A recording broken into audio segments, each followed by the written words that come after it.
Në Shkozë të Tiranës po hidhen piketat për një kompleks gjigant rezidencial, por kjo nuk është thjesht një leje ndërtimi e radhës, bëhet fjalë për një dhuratë prej 12 pallatesh, e nënshkruar me dorën e vet kryeministrit Edi Rama dhe zëvendës kryeministres Belinda Balluku në shtator të vitit 2025.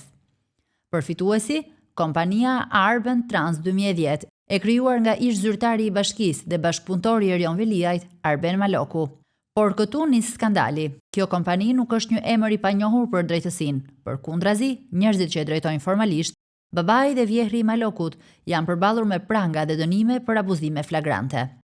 Vetëm pak muaj më parë, në dhjetor të vitit 2025, Prokuroria e Tiranës zbuloi një skem me tendera fiktiv në procesin e rindërtimit e kombinati, ku dyshohet se u vodhën mijëra euro për prishjen e pallateve që ishin shembur më parë.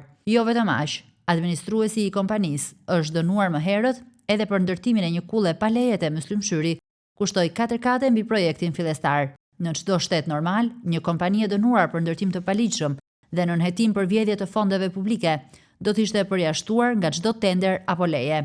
Por në Shqipërinë e Edi Ramës, shkelja duket se shndërrohet në merit. 12 pallatet e reja në Shkozë janë prova se betonizimi nuk është thjesht arkitekturë, por një sistem shpërblimi për klientët e pushtetit.